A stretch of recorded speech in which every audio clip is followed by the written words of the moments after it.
ఆకాశం ఇంకా కదులుతోంది, గాలి ఇంకా వీస్తోంది, ఏదో జరిగిన దానికి సృష్టి స్వయంగా స్పందిస్తున్నట్లుగా. అప్పుడు ఆ కదలిక ఆగిపోయింది. అగ్ని మాయమైంది, సుడిగాలి విడిపోయింది. మిగిలింది నిశ్శబ్దం, భారమైనది, లోతైనది, వివరించలేని దేనినో చూసిన ప్రపంచంలా.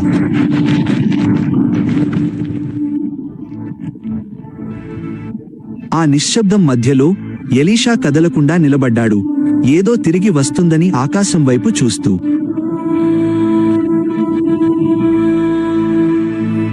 కాని అది తిరిగి రాలేదు, ఎందుకంటే అది పూర్తయింది. ప్రవక్త వెళ్ళిపోయాడు మరియు ఆకాశం మూసుకుపోయింది.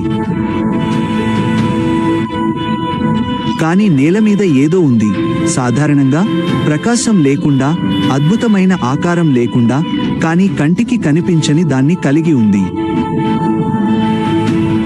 ఆ వస్త్రం.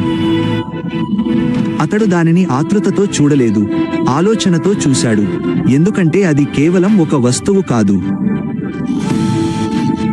అదొక పిలుపు, పిలుపును తేలికగా తీసుకోకూడదు. అతని అడుగులు నెమ్మదిగా, భారంగా ఉన్నాయి, ముందుకు వెళ్తే వెనక్కి రావడం లేదని తెలిసిన వ్యక్తిలా.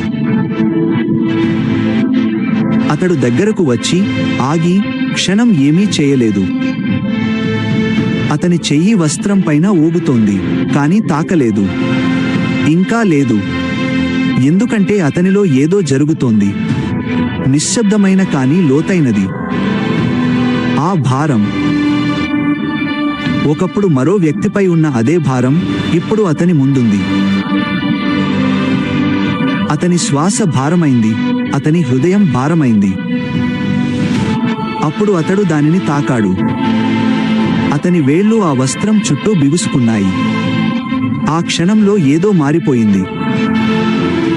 కాంతి లేదు, శబ్దం లేదు, కనిపించే గుర్తు లేదు, కాని అది నిజం. ఎందుకంటే పిలుపు మొదట బయటికి కాదు, లోపలికి వ్యక్తమవుతుంది. ఒక జ్ఞాపకం దూరపు ప్రతిధ్వనిలా అతని మనసులో మెదిలింది. ఒక స్వరం ఖచ్చితమైనది, స్పష్టమైనది. నేను దేవుని మనుష్యుడనైతే. నిశ్శబ్దం తిరిగి వచ్చింది, కాని అది అదే నిశ్శబ్దం కాదు. ఇప్పుడు అవగాహన ఉంది, ఇప్పుడు నిర్ణయం ఉంది.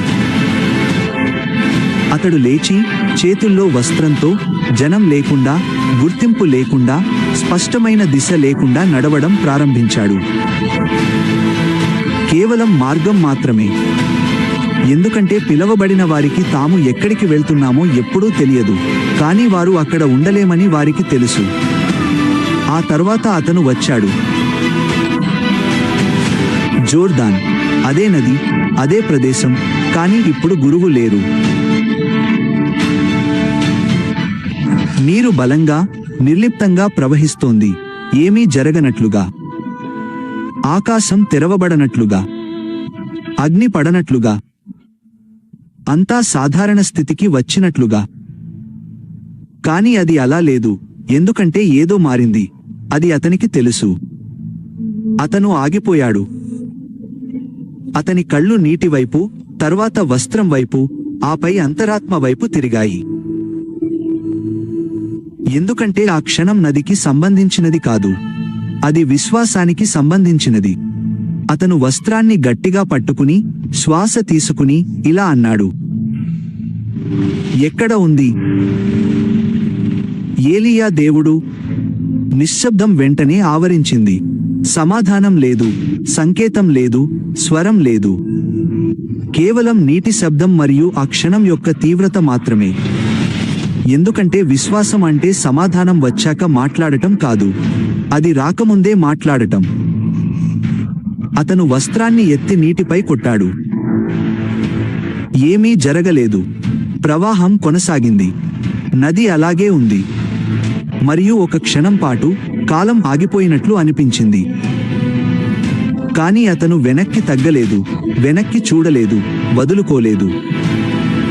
ఎందుకంటే ఆ క్షణంలో అది భావన గురించి కాదు, అది నమ్మకం గురించి. అతను మళ్ళీ వస్త్రాన్ని ఎత్తాడు. ఇప్పుడు సంకోచం లేకుండా, సందేహం లేకుండా మళ్ళీ కొట్టాడు. ఏలీయా దేవుడు ఎక్కడ ఉన్నాడు?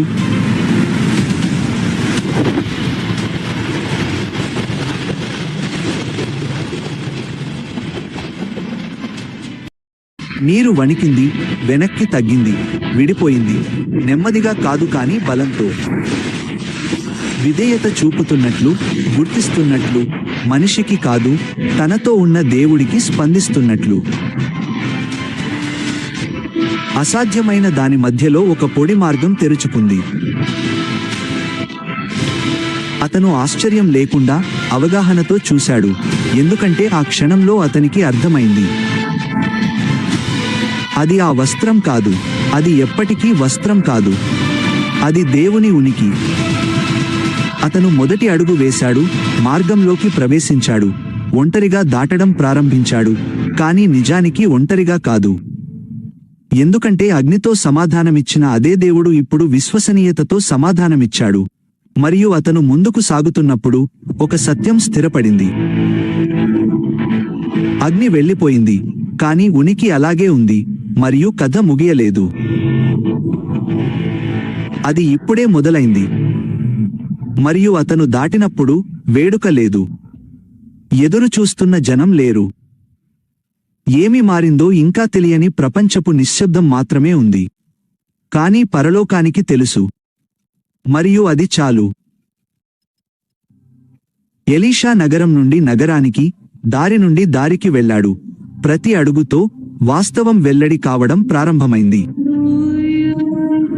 ఎందుకంటే పిలుపు అనుభవ క్షణంలో కాదు, బాధ్యత యొక్క బరువులో నిరూపించబడుతుంది. మరియు ఆ బరువును మొదట అనుభవించింది ప్రజలే. జెరికో, చరిత్రను ప్రతిబింబించే గోడలు కలిగిన ప్రాచీన నగరం, జీవాన్ని అందించాల్సిన నేల ఒక అదృశ్య సమస్యతో ఇబ్బంది పడుతోంది. నీరు, ఆ ఆధారం, సమస్తాన్ని నిలబెట్టే ఆ జలం కలుషితమై, చేదుగా, భారంగా, పనికిరాకుండా పోయింది. నీరు ఎక్కడైతే విఫలమవుతుందో, నేల అక్కడ స్పందిస్తుంది. మొక్కలు పెరగవు, ఫలాలు నిలవవు, జీవం పరిమితమైపోతుంది.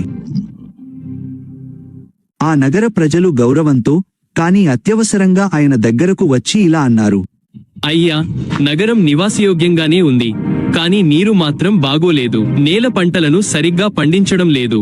Double quotation. వారు ప్రశ్నించడం లేదు, ఒక పరిమితి ఉందని వారు గుర్తిస్తున్నారు. అప్పుడు ఆయన ఏమాత్రం సందేహించకుండా ఇలా సమాధానమిచ్చారు: నాకు ఒక కొత్త పాత్రను తీసుకురండి, మరియు అందులో ఉప్పు వేయండి. Double quotation. అది ఏమాత్రం అర్థం కాలేదు. మానవ తర్కానికి అది అందదు. కానీ ఆ మనిషిలో అనుమానానికి తావులేకుండా చేసే ఏదో శక్తి ఉంది. వారు విధేయత చూపారు. వారు పాత్రను తెచ్చారు, దానిలో ఉప్పు వేసి ఆయనకు ఇచ్చారు. ఆపై ఆయన ఆ నీటి ఊట వద్దకు, అంటే అంతా మొదలైన చోటికి నడిచారు. ఎందుకంటే దేవుడు కనిపించే వాటితోనే వ్యవహరించడు. ఆయన మూలాలను సరిచేస్తాడు. కలుషితమైన నీటి ముందు నిలబడి, ఆయన గొంతు పెంచకుండా స్పష్టంగా, అధికారంతో ఇలా పలికారు: ప్రభువు ఇలా సెలవిస్తున్నాడు, నేను ఈ జలాలను బాగుచేశాను. ఈ భూమిలో ఇక మరణం గాని, గొడ్రాలితనం గాని ఉండదు. అనంతరం ఆయన ఆ ఉప్పును ఊటలో చల్లారు. అదొక చిన్న పని, కానీ గొప్ప శక్తితో కూడుకున్నది. ఆ క్షణమే మార్పు సంభవించింది.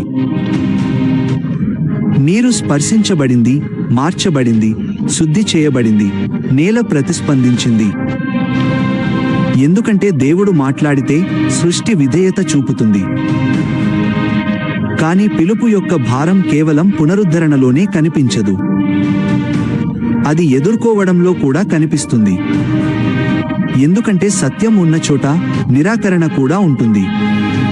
అందుకు ఎంతో సమయం పట్టలేదు.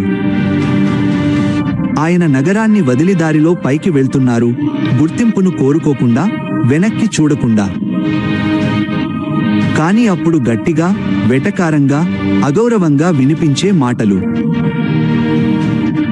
కొందరు యువకులు ఆ దారిలో వస్తున్నారు, వారి ముఖాల్లో ధిక్కారం, కళ్ళలో రెచ్చగొట్టేతనం ఉన్నాయి. వారు ఇలా అరవసాగారు, పైకి వెళ్ళు, బోడి తలవాడా.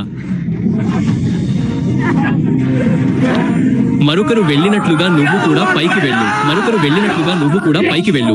Double quotation. నువ్వు దేవుని మనిషివైతే నువ్వు కూడా పైకి వెళ్ళు. అది కేవలం హేళన మాత్రమే కాదు, అదొక సవాలు, అదొక తిరస్కారం, అదొక అవిశ్వాస ప్రతిధ్వని.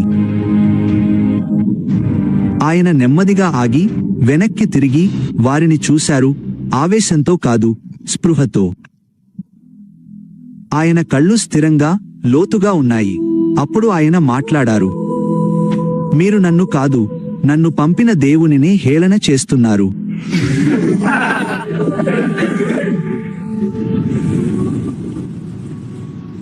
మీరు చేస్తున్న దానిని ప్రభువు చూసి తీర్పు తీర్చునుగాక. నిశ్శబ్దం. ఒక క్షణం ఏమీ జరగలేదు. గాలి వీచి వెళ్ళిపోయింది. భూమి నిశ్చలంగా ఉంది. కాని అప్పుడు చుట్టుపక్కల కొండల నుండి ఒక శబ్దం వినిపించింది.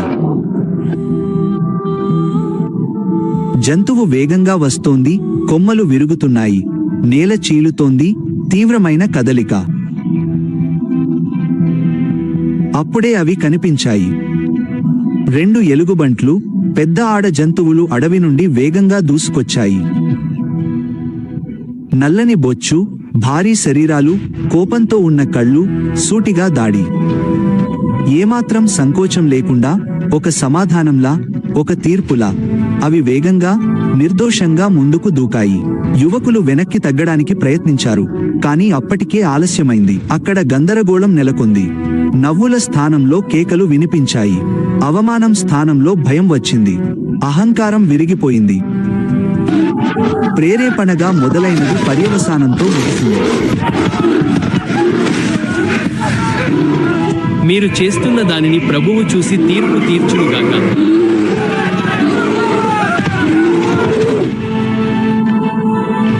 ఆయన పారిపోకుండా, స్పందించకుండా, జోక్యం చేసుకోకుండా అలాగే ఉండిపోయాడు. కేవలం చూస్తున్నాడు, ఎందుకంటే ఆ క్షణం ఆయన గురించి కాదు, అది దేవుని గురించి.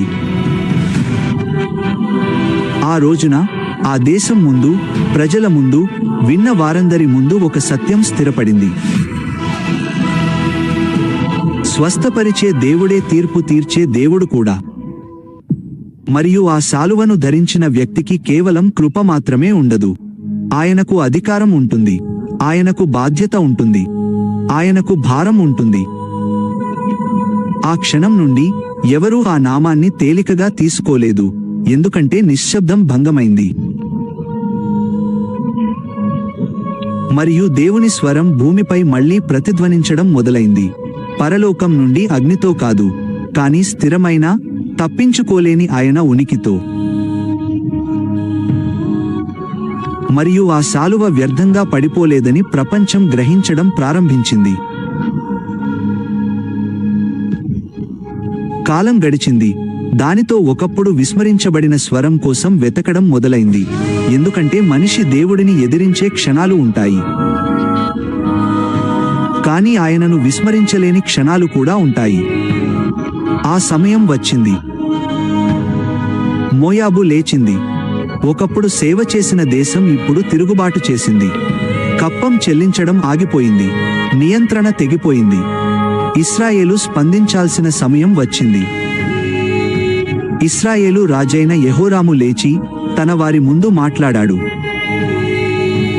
మోయాబు స్వేచ్ఛగా ఉండదు. వారు నిబంధనను ఉల్లంఘించారు.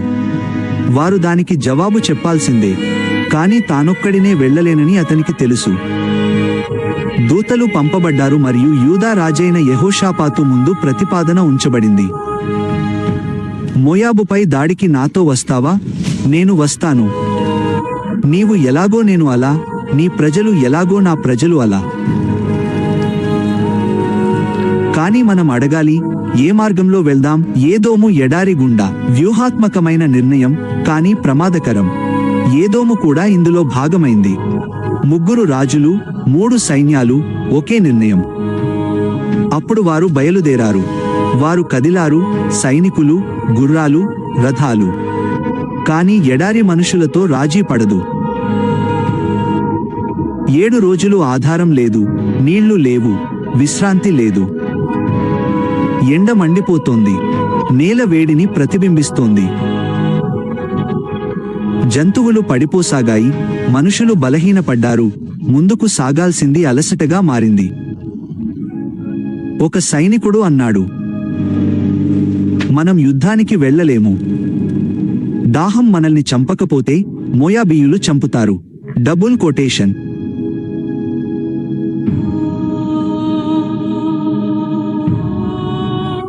అప్పుడు రాజు నిరాశతో, భయంతో మాట్లాడాడు. ప్రభువే మనల్ని ఇక్కడికి రప్పించాడు, మోయాబు చేతుల్లోకి మనల్ని అప్పగించడానికి. నిశ్శబ్దం ఘోరంగా ఉంది. అప్పుడు యెహోషాపాతు మాట్లాడాడు, వద్దు రాజా, అలా మాట్లాడకండి. ప్రభువు ప్రవక్త ఎవరైనా ఇక్కడ ఉన్నారా? మీరు సెలవిస్తే, ప్రభు. ఒక సేవకుడు సమాధానం ఇచ్చే వరకు వారు ఒకరినొకరు చూసుకున్నారు. ఏలియాకు సేవ చేసిన ఒక వ్యక్తి ఉన్నాడు. ఆయనను ఎలీషా అంటారు. అయితే మనం ఆయన దగ్గరకు వెళ్దాం. ఏదైనా మార్గదర్శకత్వం ఉంటే ఆయన ద్వారానే వస్తుంది. వారు వెళ్లారు, నమ్మకమున్న రాజులుగా కాదు, సమాధానం లేని మనుషులుగా. అప్పుడు ఎలీషా ప్రవేశించాడు. కవచం లేకుండా, సైన్యం లేకుండా, కానీ వాతావరణాన్ని మార్చే ఏదో ఒక శక్తితో. యోరాము ముందుగా గౌరవం లేకుండా మాట్లాడాడు. ప్రవక్త, మేము దాహంతో, యుద్ధంతో చుట్టుముట్టబడ్డాము. చెప్పండి, మేము ఏమి చేయాలి? నీతో నాకేమి పని? నీ తండ్రి ప్రవక్తల దగ్గరకు, నీ తల్లి ప్రవక్తల దగ్గరకు వెళ్ళు. వద్దు, ప్రభువే మమ్మల్ని ఇక్కడికి రప్పించాడు. ఇప్పుడు మేము చనిపోబోతున్నాం. ఆగండి, సూటిగా చెప్పండి. రాజకీయాలు వద్దు, బేరసారాలు వద్దు. అప్పుడు ఆయన అన్నాడు, యెహోషాపాతు ఉన్నాడనే కాని, లేకపోతే నేను నిన్ను చూసేవాడిని కూడా కాదు. నా దగ్గరకు ఒక సంగీత విద్వాంసుడిని తీసుకురండి. Double quotation. ఒక విద్వాంసుడా? సంగీతం మొదలైంది. మెల్లగా, స్థిరంగా ఆ ధ్వని సాగుతుంటే ఏదో మారింది. ఉద్రిక్తత తగ్గింది. వాతావరణం కుదుటపడింది. అప్పుడు వాక్కు వచ్చింది. ప్రభువు ఇలా సెలవిస్తున్నాడు, ఈ లోయలో కందకాలు తవ్వండి. గుంతలు. ఎండిన భూమిలో. కానీ దానివల్ల ప్రయోజనం ఏమిటి? నీళ్లు లేవు. మీకు గాలి కనిపించదు, మీకు వాన కనిపించదు, కానీ ఇవి నీళ్లతో నిండిపోతాయి. ఆ నిశ్శబ్దం అసాధ్యమైనదిగా ఉంది. కానీ ఆయన ఇంకా చెప్పాల్సింది ఉంది. అంతేకాదు, ఆయన మోయాబును మీ చేతులకు అప్పగిస్తాడు. అయితే మనం విధేయత చూపిద్దాం. ప్రారంభించండి. ఇప్పుడే తవ్వండి. వారు అర్థం కాకపోయినా మరో దారి లేక మొదలుపెట్టారు. ఎండిన నేల తవ్వబడింది. గుంతలు ఏర్పడ్డాయి.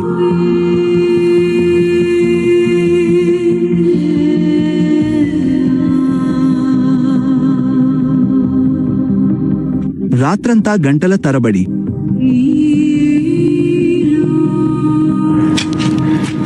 మనం నీళ్ల కోసం తవ్వుతున్నామా లేక మన సమాధుల కోసమా? ఒకవేళ ఆయన దేవుని కోసం మాట్లాడితే ఇది ప్రాణాన్ని ఇస్తుంది.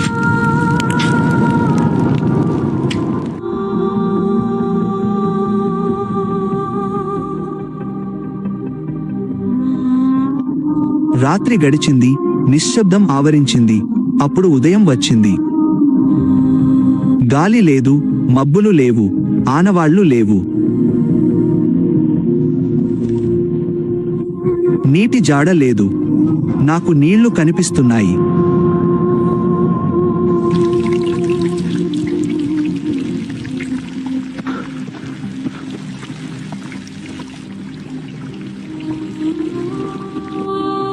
అందరూ అటువైపు తిరిగారు.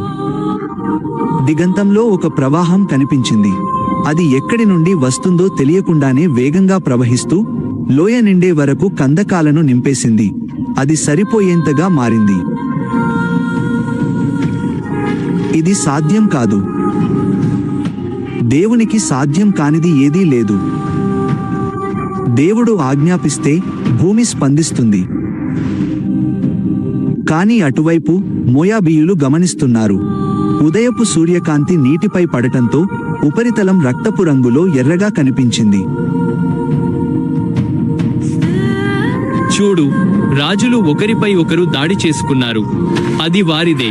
వారు తమలో తామే పోరాడుకున్నారు. ఇప్పుడు విజయం మనదే. ముందుకు వెళ్ళండి. వారు ఎటువంటి జాగ్రత్త లేకుండా, సిద్ధపడకుండా ముందుకు సాగారు.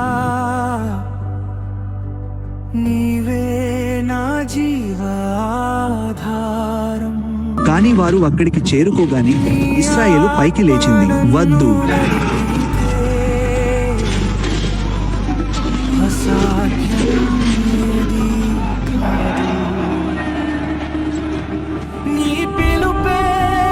మోయాబు అర్థం చేసుకునే లోపే సమయం లేక కుప్పకూలింది. విజయంగా అనిపించినది ఒక ఉచ్చుగా మారింది. అది వ్యూహం కాదు కుమారా, అది ఆయన మాట. ఎలీషా ఖడ్గం లేకుండా, కవచం లేకుండా ఉన్న వాటన్నింటికీ కేంద్రంగా ఉన్నాడు. ఎందుకంటే దేవుడు మాట్లాడితే ఎడారి కూడా ఫలిస్తుంది, యుద్ధాలు కూడా వంగుతాయి. తమకంటే గొప్ప శక్తి ఏదో ఉందని రాజులు కూడా తెలుసుకుంటారు. ఆ రోజు ఒక సత్యం నిరూపించబడింది. అది బలం కాదు, అది సంఖ్యలు కాదు, అది ప్రణాళిక కాదు, అది దేవుని మాట. ఆ మాట ఎప్పటికీ విఫలం కాదు. అది ఎన్నడూ విఫలం కాలేదు, ఇక ముందు కూడా కాదు. యుద్ధం తర్వాత నిశ్శబ్దం ఆవరించింది. శూన్యమైన నిశ్శబ్దం కాదు, సాధారణ జీవితపు నిశ్శబ్దం. ఎందుకంటే దేవుడు రాజుల మధ్య తిరగడు. ఎవరూ చూడని వారి మధ్య కూడా ఆయన తిరుగుతుంటాడు. సైన్యాలకు దూరంగా, రాజభవనాలకు దూరంగా అక్కడే మరొక కథ మొదలైంది. పేరు లేని, హోదా లేని, కానీ ఒక భారంతో ఉన్న ఒక స్త్రీ. ఆమె ఒక విధవరాలు. ఆ కాలంలో దాని అర్థం కేవలం నష్టం మాత్రమే కాదు. అది బలహీనత, అది అభద్రత, అది పరిమితి. ఆమె భర్త ఒక విశ్వాసి, ప్రవక్తలలో ఒకడు, దేవునికి భయపడే వ్యక్తి. కానీ ఇప్పుడు ఆయన లేడు. మిగిలింది గౌరవం కాదు, అప్పు. వారు ఆమె ఇంటికి జాలి చూపడానికి కాదు, అడగడానికి వచ్చారు. నీ భర్త మాకు అప్పు ఉన్నాడు, అది నీకు తెలుసు. ఆయన దేవుని సేవించాడు. అయినప్పటికీ మాకు అప్పు ఉన్నాడు. ఒకవేళ నువ్వు చెల్లించకపోతే నీ పిల్లలను తీసుకెళ్తాను.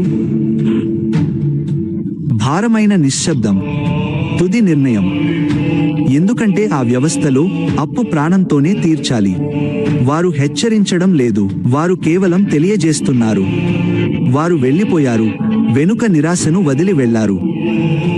ఆమె లోపలికి వెళ్లి తన కొడుకులను చూసింది. సమాధానం దొరకలేదు, కేవలం ఒక నిర్ణయం తప్ప. ఆమె బయటకు వెళ్లి ఇంకా ఆశగా మిగిలిన ఆ వ్యక్తి వద్దకు వెళ్ళింది. ఎలీషా. ఆమె ఎలాంటి లాంఛనాలు, ప్రోటోకాల్ లేకుండా చేరుకుని ఇలా మొరపెట్టుకుంది. మీ సేవకుడు, నా భర్త, చనిపోయాడు. ఆయన దేవునికి భయపడేవాడని మీకు తెలుసు. అప్పు ఇచ్చినవాడు వచ్చి నా 2 కుమారులను తీసుకెళ్లాలనుకుంటున్నాడు. నీకోసం నేను ఏమి చేయాలని నువ్వు కోరుకుంటున్నావు? నా దగ్గర ఏమీ లేదు, కొంచెం నూనె తప్ప ఇంకేమీ లేదు. నీ పొరుగువారందరి దగ్గరకు వెళ్లి పాత్రలను అప్పుగా తీసుకురా, ఖాళీ పాత్రలు, తక్కువ కాకుండా. ఆమె అయోమయంగా చూస్తూనే వింటోంది. మరియు ఆయన ఇలా కొనసాగించారు. స్త్రీ, నీ ఇంటికి వెళ్ళు, తలుపు వేసే, నువ్వు మరియు నీ పిల్లలు నీ నూనెను తీసుకుని పోయడం మొదలుపెట్టు. Double quotation. నిశ్శబ్దం. ఆమె ఎలా అని అడగలేదు, ఆమె ఎందుకు అని అడగలేదు. ఎందుకంటే దారి లేనప్పుడు విశ్వాసం తర్కాన్ని వెతకదు, అది విధేయతను వెతుకుతుంది. ఆమె తిరిగి వచ్చి తన కుమారులను పిలిచింది. వారు బయటకు వెళ్లి ఇంటింటికి తలుపులు తట్టారు. మాకు పాత్రలు కావాలి, మీ దగ్గర ఉన్న ఏవైనా సరే. దేనికోసం?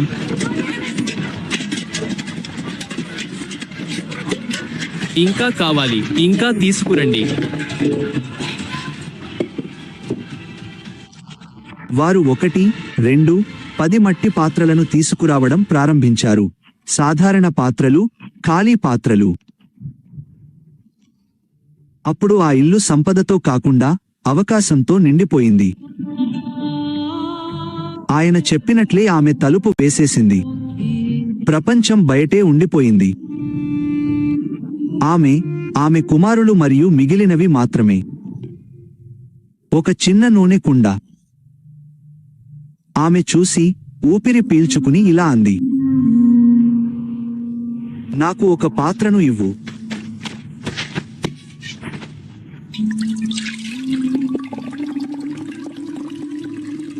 మరొకటి, ఇంకొకటి తీసుకురా.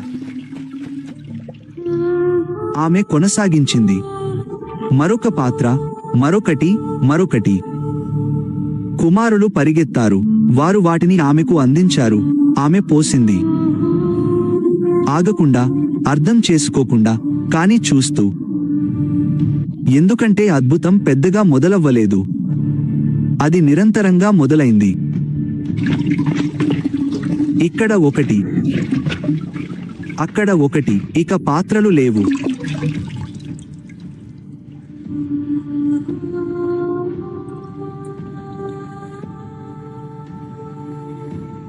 నిశ్శబ్దం. ఆ క్షణంలో నూనె ఆగిపోయింది. ముందు కాదు, తర్వాత కాదు, సరిగ్గా పాత్రలు అయిపోయినప్పుడే. ఆమె నిశ్చలంగా నిలబడింది. చేతిలో కుండ ఉంది. వేగంగా శ్వాసిస్తోంది. కళ్ళు నిండుగా ఉన్నాయి. సందేహంతో కాదు, అవగాహనతో. ఆమె తిరిగి వెళ్లి ఎలీషాను చూసి ఇలా అంది, పాత్రలన్నీ నిండిపోయాయి. వెళ్లి నూనెను అమ్ము, నీ అప్పు తీర్చు, మిగిలిన దానితో జీవించు. Double quotation. అది కేవలం ఒక పరిష్కారం మాత్రమే కాదు, అది ఒక ఏర్పాటు. కేవలం తప్పించుకోవడం కాదు, ఒక కొనసాగింపు. మరియు ఆ రోజు యుద్ధం లేకుండా, జనం లేకుండా, ప్రదర్శన లేకుండా దేవుడు ఏదో లోతైనది చేశాడు. ఎందుకంటే ఆయన కేవలం గొప్ప క్షణాల దేవుడు మాత్రమే కాదు. ఆయన కొద్దిపాటి వాటికి, ఖాళీగా ఉన్నవాటికి, మిగిలిన వాటికి, సరిపోని వాటికి దేవుడు. ఆయన చేతుల్లో ఏమీ లేనంతగా ఉన్నది కూడా సరిపోతుంది.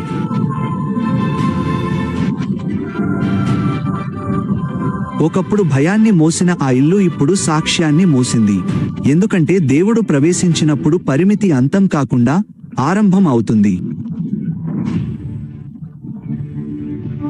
మరియు ఏర్పాటు తర్వాత మరింత లోతైనది వచ్చింది.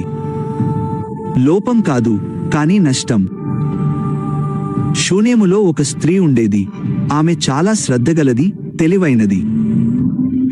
ఆయన పదే పదే వెళ్లడం చూసి తన భర్తతో ఇలా అంది, మన దగ్గర నుంచి వెళ్లే ఈ వ్యక్తి దైవజనుడని నేను గమనించాను. ఆయన కోసం మేడపైన ఒక చిన్న గదిని కట్టిద్దాం. ఆయన వచ్చినప్పుడు విశ్రాంతి తీసుకోవడానికి ఒక మంచం, బల్ల, కుర్చీ మరియు దీపం పెడదాం. Double quotation. వారు అలాగే చేశారు.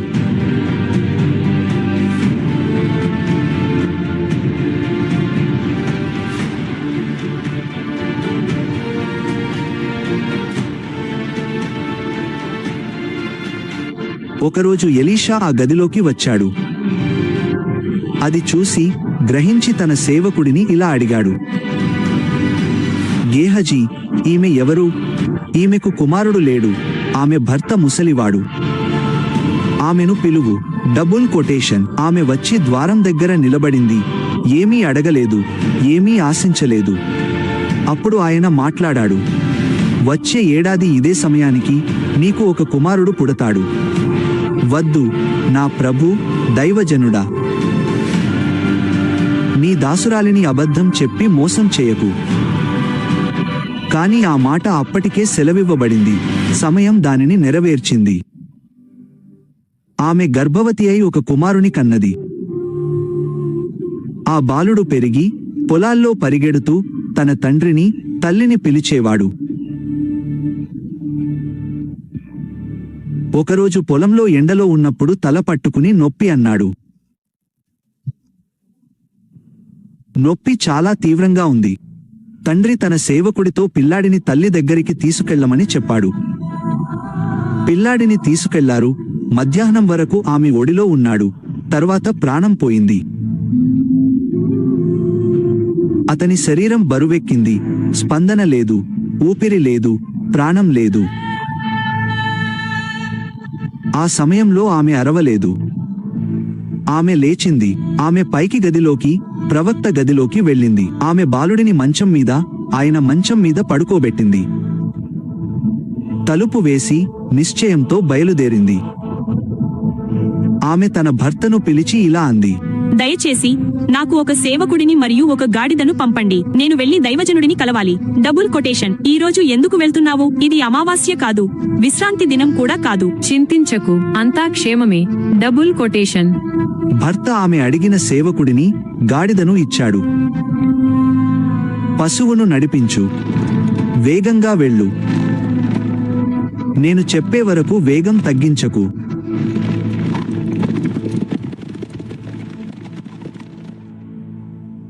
వెనక్కి తిరిగి చూడకుండా ఆమె బయలుదేరింది. దూరం నుండి ఎలీషా ఆమెను చూసి, గేహజీ, చూడు, అది షూనేమీయురాలు. ఆమెను ఎదుర్కోవడానికి వెళ్ళు. ఆమె క్షేమమా? ఆమె భర్త, కుమారుడు క్షేమమేనా అని అడుగు. Double quotation. గేహజీ వెళ్లి అడగ్గా ఆమె, అంతా క్షేమమే అని చెప్పింది. ఆమె చేరే వరకు వెళ్తూనే ఉంది. గాడిద దిగి ఆయన పాదాలపై పడి గట్టిగా పట్టుకుంది. గేహజీ ఆమెను పక్కకు లాగడానికి ప్రయత్నించాడు. కాని ఎలీషా ఇలా అన్నాడు, ఆమెను వదిలేయ్. ఆమె ఆత్మ తీవ్ర వేదనలో ఉంది మరియు ప్రభువు అది నాకు తెలియజేయలేదు. నేను నా ప్రభువును కొడుకును అడిగానా? నన్ను మోసం చేయవద్దని నేను చెప్పలేదా? అప్పుడు ఎలీషాకు అర్థమై గేహజీతో ఇలా అన్నాడు,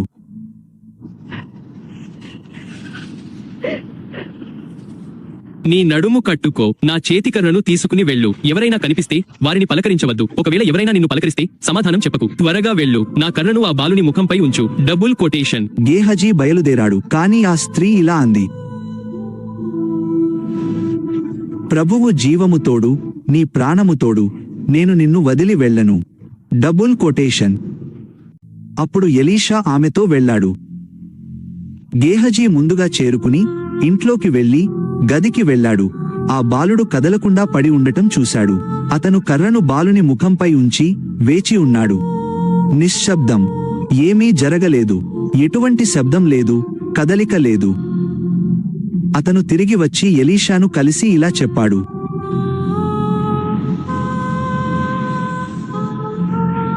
బాలుడు మేల్కొనలేదు, నా ప్రభువా.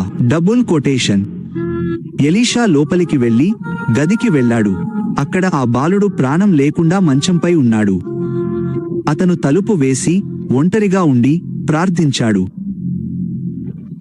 అతను పైకి ఎక్కి బాలునిపై పడుకుని నోటికి నోరు, కళ్లకు కళ్ళు, చేతులకు చేతులు ఉంచి అలాగే ఉన్నాడు. ఏమీ జరగలేదు. అతను లేచి గదిలో అటు ఇటు నడిచి తిరిగి వచ్చి శరీరం స్వల్పంగా వేడెక్కే వరకు మళ్ళీ అదే చేశాడు. కాని అది నిజమే. అప్పుడు ఆ బాలుడు ఒకసారి, 2 సార్లు, 3 సార్లు, ఇలా 7 సార్లు తుమ్మాడు. అతను కళ్ళు తెరిచాడు. జీవం తిరిగి వచ్చింది. ఎలీషా పిలిచాడు. ఆమె లోపలికి వచ్చి ఆగిపోయింది. అప్పుడు అతను, నీ కుమారుడిని తీసుకో అన్నాడు. ఆమె అతని పాదాల దగ్గర పడి బాలుడిని తన చేతుల్లోకి తీసుకుని మాట లేకుండా బయటకు వెళ్ళింది. మరియు ఆ రోజు ఒక సత్యం స్థిరపడింది. ఇచ్చే దేవుడు పునరుద్ధరించగల దేవుడు మరియు మరణానికి చివరి మాట ఉండదు. దేవుడు సమాధానం ఇవ్వాలని నిర్ణయించుకున్నప్పుడు మరియు ఆ వస్త్రం ఒక చిహ్నంగా కాకుండా ఉనికికి సాధనంగా కొనసాగింది. జీవం తిరిగి వచ్చిన తర్వాత ఆ కథ సరిహద్దులు దాటింది. ఎందుకంటే దేవుడు ఒక ప్రజలకు, ఒక భూమికి లేదా ఒక వ్యవస్థకు పరిమితం కాదు. విశ్వాసం ఎక్కడ ఉంటే అక్కడ ఆయన స్పందిస్తాడు. అది దూరం నుండి వచ్చినా, ఎవరూ ఊహించని వారి నుండి వచ్చినా సరే. సిరియాలో ఒక వ్యక్తి ప్రత్యేకంగా నిలిచాడు. నయమాను, సైన్యాధిపతి, గౌరవనీయుడు, భయం కలిగించేవాడు, రాజుచే సత్కరించబడినవాడు, విజయాలు సాధించిన వ్యక్తి, అధికారం గలవాడు. కాని అతను జయించలేనిది ఒకటి ఉంది. చర్మంపై, శరీరంలో, గుర్తింపులో కుష్టు వ్యాధి. చాలా మందికి కనిపించని గుర్తింపు, కానీ తన నుండి దాచుకోవడం అసాధ్యం. ఆయన ఇంట్లోనే ఒక స్వరం వినిపించింది, చిన్నదైన విశ్వాసంతో నిండిన స్వరం. యుద్ధంలో బందీగా పట్టుబడిన ఒక చిన్న ఇశ్రాయేలీయుల పనిపిల్ల, ఆమె తన విశ్వాసాన్ని వదులుకోలేదు. ఆమె నాయమాను భార్యతో ఇలా అంది, నా యజమాని సమరయలోని ప్రవక్త ముందు ఉంటే ఆయన స్వస్థత పొందుతారు. Double quotation. సరళంగా, సూటిగా, ఏ సందేహం లేకుండా. ఆ మాట నాయమానుకు చేరింది. అతను అది విని చర్య తీసుకోవాలని నిర్ణయించుకున్నాడు. ఎందుకంటే పరిష్కారాలు లేనప్పుడు శక్తివంతులు కూడా వినడం నేర్చుకుంటారు. అతను సిరియా రాజు దగ్గరకు వెళ్లి, ఇశ్రాయేలులో ఒక ప్రవక్త ఉన్నారని విన్నాను, ఆయన స్వస్థపరచగలరు అన్నాడు. అప్పుడు వెళ్ళు, లేఖలు తీసుకెళ్ళు, కానుకలు తీసుకెళ్ళు, గౌరవంతో వెళ్ళు. అతను గుర్రాలు, రథాలు, సంపద మరియు గొప్ప ఆశలతో బయలుదేరాడు.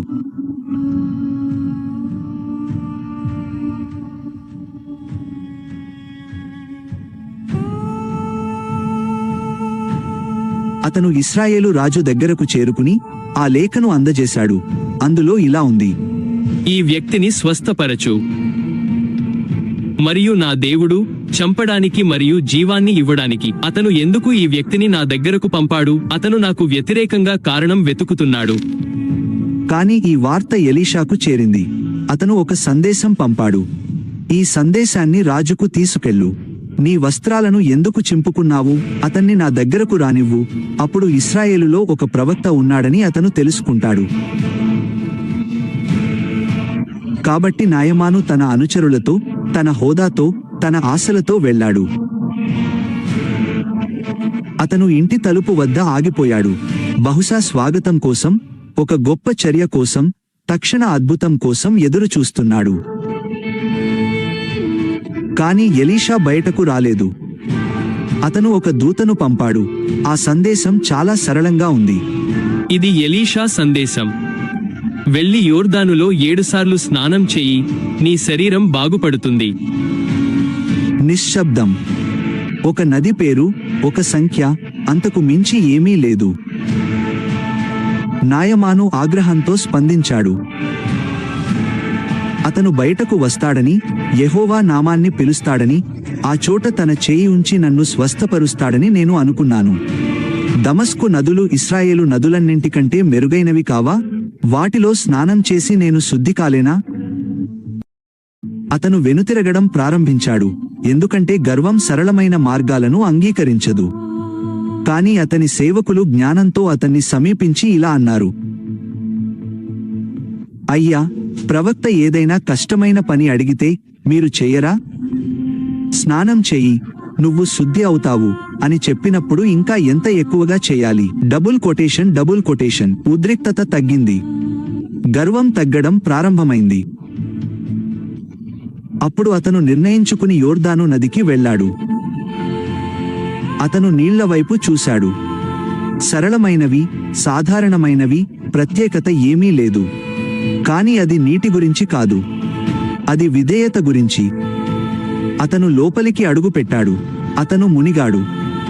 ఒకసారి ఏమీ లేదు, 2 సార్లు ఏమీ లేదు, 3 సార్లు ఏమీ లేదు, 4 ఏమీ లేదు, 5 ఏమీ లేదు, 6 ఏమీ లేదు. నిశ్శబ్దం పెరిగింది. సందేహం తిరిగి రావడానికి ప్రయత్నించింది, కానీ అతను కొనసాగించాడు. 7వసారి అతను నీటిలోకి వెళ్ళాడు. అతను పైకి వచ్చినప్పుడు అంతా మారిపోయింది. అతని చర్మం బాగుపడింది, చిన్న పిల్లాడిలా శుభ్రంగా మారింది. ఏ మచ్చ లేదు, ఏ ఆనవాలు లేదు, ఏ వ్యాధి లేదు. అతను మాటలు లేకుండా, వివరణ లేకుండా, కేవలం వాస్తవంతో చూశాడు. అతను ఒక సేనాధిపతిగా కాకుండా తెలుసుకున్న వ్యక్తిగా తిరిగి వచ్చాడు. అతను ఎలీషా ముందు నిలబడి ఇలా అన్నాడు, ఇశ్రాయేలులో తప్ప భూమి మీద ఇంకెక్కడా దేవుడు లేడని ఇప్పుడు నేను తెలుసుకున్నాను. నేను వేడుకుంటున్నాను, నా బహుమానాన్ని స్వీకరించు. నేను ఎవరి సన్నిధిలో నిలబడుతున్నానో ఆ ప్రభువు జీవంతోడు, నేను దాన్ని స్వీకరించను. Double quotation. నయమాను పట్టుబట్టాడు, కానీ దేవుని నుండి వచ్చేది అమ్మకూడదు కాబట్టి అతను తిరస్కరించాడు. అప్పుడు నయమాను ఇలా అన్నాడు, అయితే నాకు కొంచెం మట్టిని తీసుకెళ్ళనివ్వు, తద్వారా నేను ఇతర దేవుళ్లకు కాకుండా ప్రభువుకే బలులు అర్పిస్తాను. అతను శరీరంలోనే కాకుండా హృదయంలో కూడా మారి బయలుదేరాడు.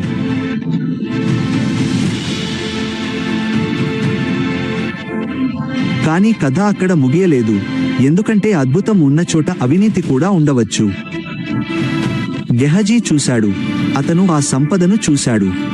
అతను అవకాశాన్ని చూశాడు మరియు ఇలా అనుకున్నాడు, నా యజమాని ఈ మనిషిని తప్పించుకోనిచ్చాడు. నేను అతని వెనుక పరిగెత్తి అతని నుండి ఏదైనా తీసుకుంటాను.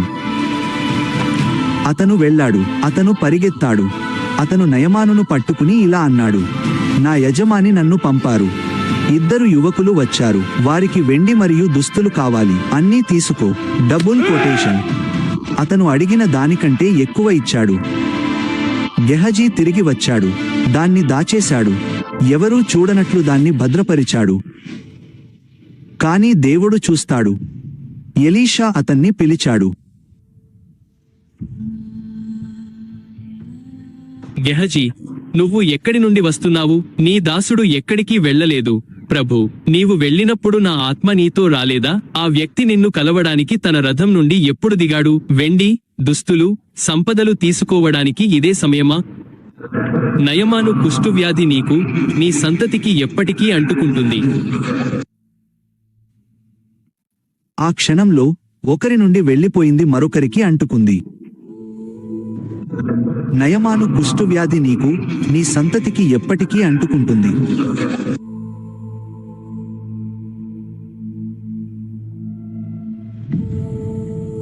గెహజీ బయటకు వెళ్ళాడు, తెల్లగా, మచ్చలతో, శాశ్వతమైన వ్యాధితో. ఆ చర్యలో 2 నిజాలు ముద్రించబడ్డాయి. దేవుడు స్వస్థపరుస్తాడు, కాని అతను బయటపెడతాడు కూడా. అతను పునరుద్ధరిస్తాడు, కాని తీర్పు తీరుస్తాడు కూడా. గర్వంతో మొదలైంది వినయంలో ముగిసింది. విశ్వాసంతో మొదలైంది జీవంలో ముగిసింది. ఎందుకంటే ఆ ప్రవక్త వస్త్రం అధికారం గురించి కాదు, అది పవిత్రత గురించి, అది విధేయత గురించి, అది దైవ సన్నిధి గురించి. ఆ సన్నిధిని కొనలేము, మార్చలేము మరియు వాడుకోలేము. అది కేవలం ఉంటుంది. దేశాలు ప్రభావితమై హృదయాలు మార్పు చెందిన తర్వాత కూడా యుద్ధం ఆగలేదు. ఎందుకంటే దేవుడు కదిలినప్పుడు భూమిపై ఉన్న రాజ్యాలు స్పందిస్తాయి. సిరియా రాజు మరొకసారి తన సైనికులను, అధికారులను, సేనాధిపతులను పిలిచి ఇలా అన్నాడు, మనం కొన్ని ప్రత్యేక ప్రదేశాలలో మాటు వేద్దాం. అప్పుడు ఇశ్రాయేలు పడిపోతుంది. వారికి తెలియకుండానే. Double quotation. ప్రణాళికలు సిద్ధమయ్యాయి, మార్గాలు నిర్ణయించబడ్డాయి, కదలికలు లెక్కించబడ్డాయి. కానీ ఏదో జరగడం మొదలైంది. వారు దాడికి సిద్ధమైన ప్రతిసారి ఇశ్రాయేలు అక్కడ లేదు. వారు ముందుకు వెళ్ళిన ప్రతిసారి లక్ష్యం ఇప్పటికే 1, 2, 3 సార్లు కదిలిపోయింది. చివరికి విరక్తి అనుమానంగా మారింది. అప్పుడు రాజు ఇలా అన్నాడు, మనలో ఎవరు ఇశ్రాయేలు రాజు పక్షాన ఉన్నారు? ప్రభు, ద్రోహి ఎవరూ లేరు. కాని ఇశ్రాయేలులో ఒక ప్రవక్త ఉన్నాడు. ఆయన ఎలీషా. ఆయన రాజుకు చెబుతున్నాడు, మీరు మీ గదిలో మాట్లాడే మాటలు కూడా. వాతావరణం మారిపోయింది, ఎందుకంటే అది వ్యూహం కాదు, అది బయటపడటం. అది అంతకంటే గొప్పది. అప్పుడు రాజు ఇలా అన్నాడు, అతను ఎక్కడ ఉన్నాడో కనుగొని ఇప్పుడే నా దగ్గరకు తీసుకురండి. చర్చలు లేవు, సందేహం లేదు. వారు అతడిని కనుగొన్నారు.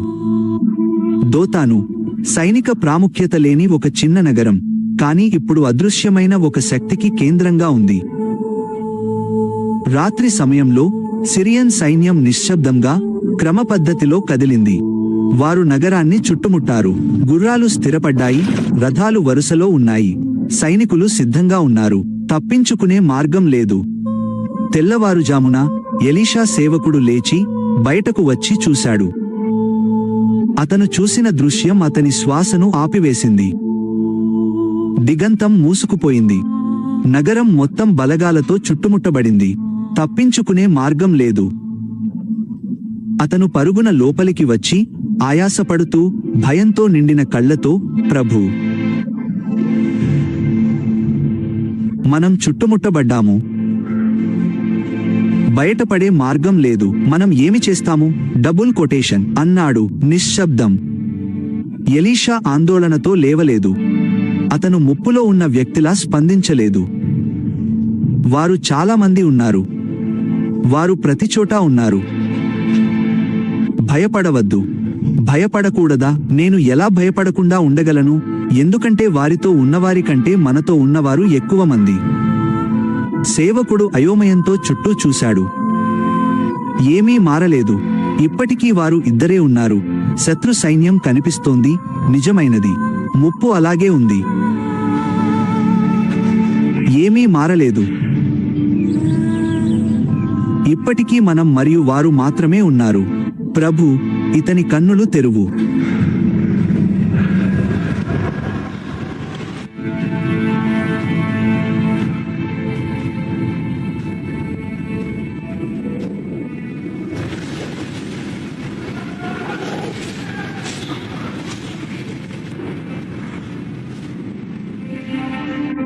అప్పుడు ఆ సేవకుడు చుట్టూ ఉన్న కొండలు ఖాళీగా లేవని చూశాడు.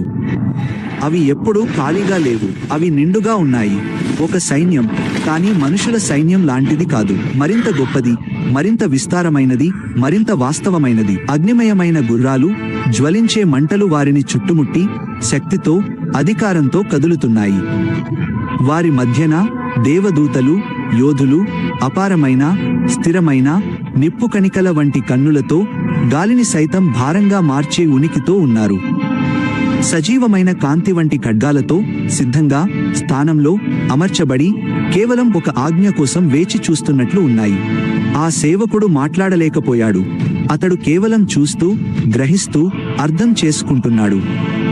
ఈ యుద్ధం ఎన్నడూ సమతుల్యంగా లేదు, అలాగే అది ఎన్నడూ అదుపు తప్పలేదు. అప్పుడు సిరియా సైన్యం దిగిరావడం ప్రారంభించింది. ధీమాతో, నిశ్చయంతో, ఏమీ తెలియని స్థితిలో. వారు సమీపిస్తుండగా ఎలీషా మరలా ప్రార్థించాడు.